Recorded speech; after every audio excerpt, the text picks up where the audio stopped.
الرحمن الرحیم۔ بیٹا آج کا جو ہمارا لیکچر ہے وہ ہے لیکچر نمبر 8، ٹھیک ہے۔ پچھلے لیکچر میں ہم نے بہت ہی اہم مشقی سوالات کیے ہیں، 5 مشقی سوالات کر لیے تھے، اور تقریباً ہمارے جو اس سبق کا زیادہ تر حصہ ہے وہ مکمل ہو چکا ہے۔ کل 10 سوالات ہیں مشقی سوالات۔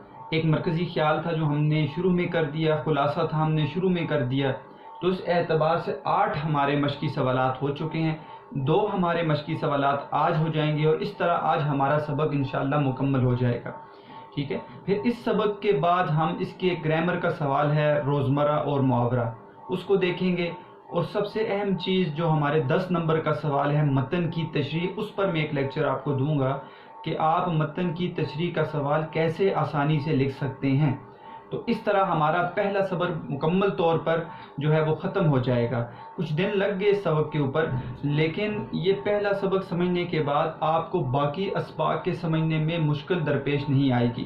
تو آج کا جو ہمارا لیکچر نمبر 8 ہے یہ پیج نمبر 6 اور 7 سے لیا گیا ہے، پیج نمبر 6 اور 7، اور اس پیج نمبر 6 اور 7 میں ہمارا سوال نمبر 9 اور سوال نمبر 10 ہم دیکھیں گے کہ وہ حل ہو جائے گا۔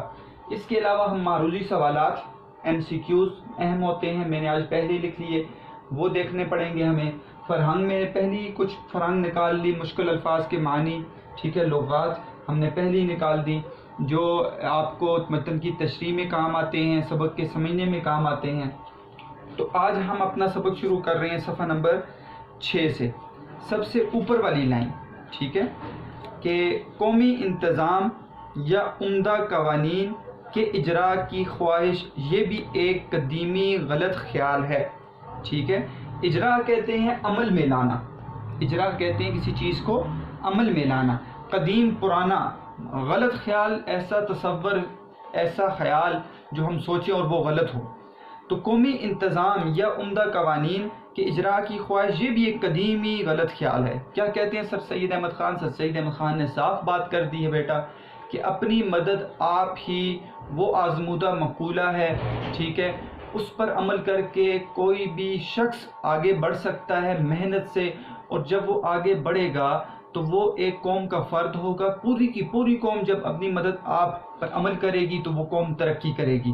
اس کے علاوہ ایک غلط فہمی جو پائی جاتی ہے، وہ غلط فہمی یہ ہے کہ کوئی باہر سے بیرونی طاقت، بیرونی کوئی چیز ہماری مدد کرے، وہ بیان کر دی سر سید احمد خان نے، وہ گورنمنٹ ہو سکتی ہے، گورنمنٹ پر ہم اگر تکیہ لگا کر بیٹھ جائیں کہ گورنمنٹ ہماری مدد کرے گی، یا پھر خضر ہمارا آ کے کوئی ہماری مدد کرے گا، تو یہ ایسے خیال یا کوئی کسی شخص پر بھروسہ کر کے بیٹھ جائیں کہ وہ ہماری مدد کرے گا، تو کوئی بھی بیرونی طاقت سے آپ کی مدد نہیں کر سکتا جب تک آپ اپنی مدد خود نہیں کریں گے۔ تو قومی انتظام اچھا ہونا یا عمدہ قوانین، اچھے اصول بنا لینا جن پر عمل کرنا، لیکن عمل کرنے والے لوگ ہی خود عمل نہ کریں تو کوئی فائدہ نہیں ہوگا، تو اس کو عمل میں لانا کہتے ہیں یہ قدیمی غلط خیال ہے، یہ پرانا غلط خیال ہے، یہ ٹھیک نہیں ہے کہ قومی انتظام اچھا ہو، اچھا انتظام ہو، اچھے اصول بنا دیے جائیں تو اس سے جو ہے وہ قوم ترقی کرے گی، کہتے ہیں یہ ایک قدیم غلط خیال ہے۔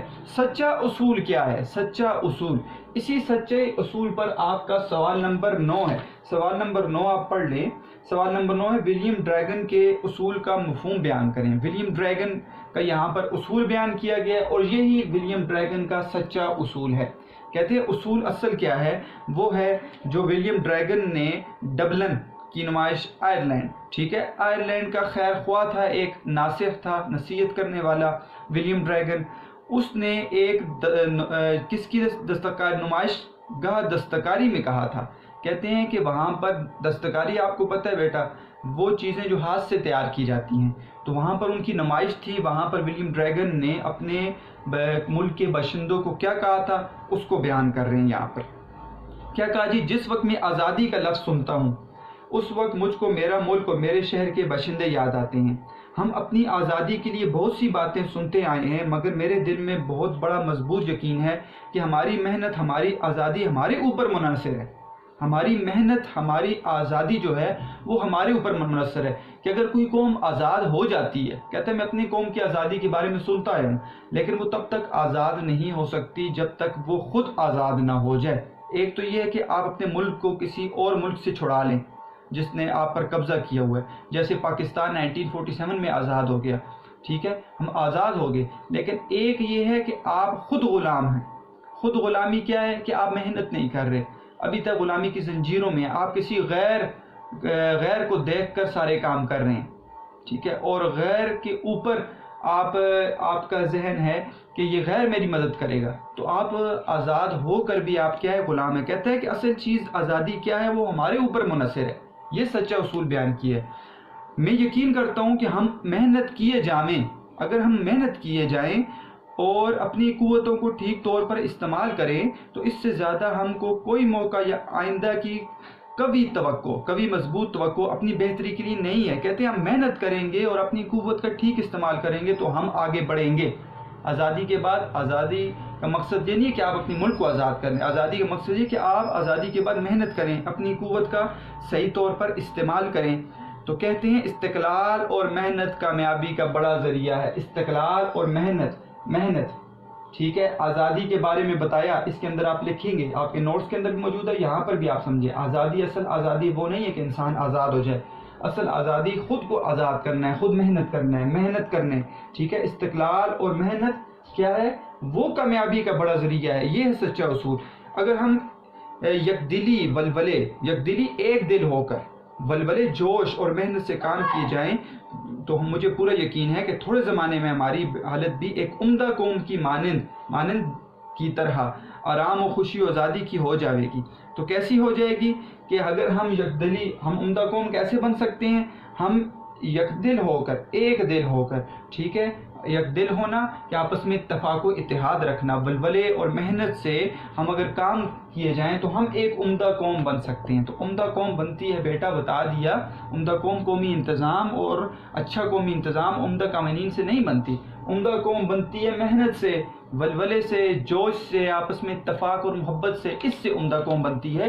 یہی ولیم ڈریگن نے اپنا سچا اصول بتایا ہے.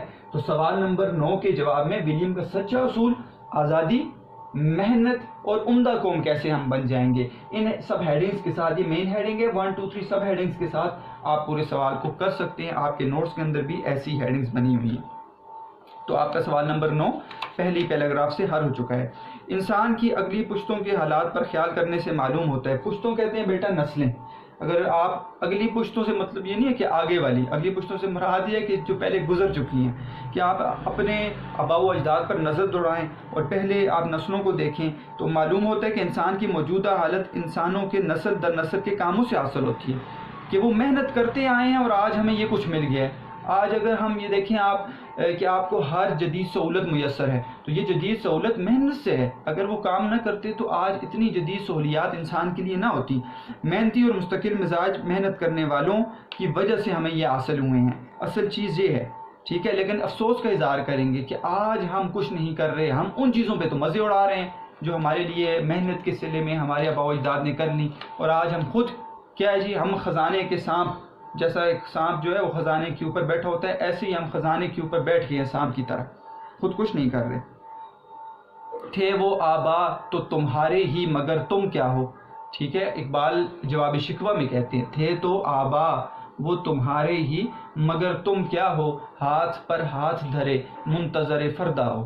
کہ تھے تو آبا وہ تمہارے ہی آباء و اجداد تھے, تم ان کی باتیں کرتے ہو, مگر تم کیا ہو, تم اپنے آپ کو دیکھو کہ تم اصل میں کیا کر رہے ہو. تمہارا میں بتاتا ہوں, اقبال کہتے ہیں کہ تم کیا ہو, ہاتھ پر ہاتھ دھرے منتظر فردا ہو. ہاتھ پر ہاتھ دھرنا محاورہ ہے کہ تم خود کچھ کام نہیں کرتے اور محنت نہیں کر رہے. کیا ہو, منتظر فردا ہو, کل کے اچھے ہونے کی تلاش میں بیٹھے ہو کہ کل اچھا ہو جائے گا, خود کچھ نہ کرنا پڑے اور کل کا اچھا دن آ جائے. ایسے کبھی بھی کچھ نہیں ہوگا. تو اقبال کی بات ہے کہ ہاتھ پر ہاتھ دھرے منتظر فردا ہو. سید احمد خان بھی یہی کہہ رہے ہیں کہ انسان خود تو لوگ وہ کرتے رہے کام, اور آپ کیا کر رہے ہو, آپ اپنے آپ کو دیکھو. ابھی آئے گی بات. محنتی اور مستقل مزاج محنت کرنے والوں, انہوں نے محنت کی. زمین کے جوتنے والوں, زمین کو قابل کاشت بنانا, جوتنا, ہل چلانا, ٹھیک ہے. کانوں کے کھود کر وہاں سے معدنیات کو نکالنا, ٹھیک ہے. پہاڑوں کو کھودا, معدنیات کو نکالا, نئی باتوں کو ایجاد کیے, نئی انوینشنز کی ہیں, ٹھیک ہے. مخفی باتوں کو ڈھونڈ کر نکالا, کہاں پہنچ کے کون کون سے کیمیکلز دریافت کیے، کیا کیا چیزیں بنا دی انسان نے، مخفی باتیں، مخفی چھپی ہوئی باتوں، خزانوں کو تلاش کیا۔ آلات جر ثقیل سے کام لینے والے، آلات مشین کو کہتے ہیں بیٹا، ٹھیک ہے، آلات جر ثقیل ایسی مشینیں جو بھاری بھاری چیزوں کو اٹھا لیتی ہیں۔ آپ نے بڑی بڑی کرینز دیکھی ہوں گی، ٹھیک ہے، پہلے یہ چیزیں نہیں تھی، لوگ وہ کیا کرتے تھے، بڑی مشکل سے وہ کوئی عمارت بناتے تھے اور وہ چلتے تھے، اور اب بڑی بڑی سیڑھیاں بنا کر پہلے اوپر جایا کرتے تھے، وہ چیزیں نہیں تھیں۔ اب بڑی بڑی کرینز آ گئی ہیں، آپ دیکھ رہے ہیں پہاڑوں کو کھود کر راستے نکالنے والے، یہ سی پیک کا نظام آپ نے دیکھا ہے جیسے بنا ہے۔ تو بڑی بڑی آلات جر ثقیل سے کام لینے والے، یہ کس نے بنائے؟ ان لوگوں نے بنائے اور محنت کر کے بنائے۔ اور ہر قسم کے پیشہ کرنے والوں، ہر قسم کے جو ہے تجارت کا پیشہ، عام پیشہ دیکھیں کاروبار ہیں وہ کرنے والے، ہنرمند، ٹھیک ہے، شاعر محنت کی ہے، ادب والوں نے، حکیموں نے محنت کی ہے، ٹھیک ہے، فلسفوں نے، فلسفیوں، یہاں پہ فلسفی مراد ہے دانشمند، حکیم، دانا، ٹھیک ہے، جنہوں نے اپنی قوم کو صحیح راستہ بتایا۔ ملکی منتظمین نے انسان کو موجودہ ترقی کی حالت پر پہنچانے میں بڑی مدد دی ہے، اور اعلیٰ ملک کے انتظام نے، یہ ساری چیزوں نے ملا کر انسان اس حالت تک پہنچ گیا ہے۔ ایک نسل نے دوسری نسل کی محنت پر عمارت بنائی ہے۔ دیکھیں مثال کے طور پر ایک عمارت ہے، اس کے اوپر دوسرا منزلیں آپ دیکھ لیں کہ ٹھیک ہے کہ 1 floor, 2nd floor, 1st floor, 2nd، 3rd، 4th، 5th۔ تو آپ 1st فلور پہ آپ جب دیکھتے ہیں تو وہ آپ کے کس نے بنایا؟ بنیادیں اکٹھی کی ہیں آپ کے آباء و اجداد نے۔ پھر 2nd فلور ہے، پھر 3rd فلور ہے، پھر 4th فلور، تو اس کے اوپر عمارت بنا، اصل چیز تو بنیاد ہے، اس کے اوپر عمارت بنانے والے آپ کے آباء و اجداد تھے، جنہوں نے محنت کر کے آپ کو اس سٹیج پر پہنچا دیا، ٹھیک ہے، اور اس کو ایک اعلیٰ درجے پر پہنچا دیا۔ ان عمدہ کاریگروں سے جو تہذیب و شائستگی کی عمارت کے معمار ہیں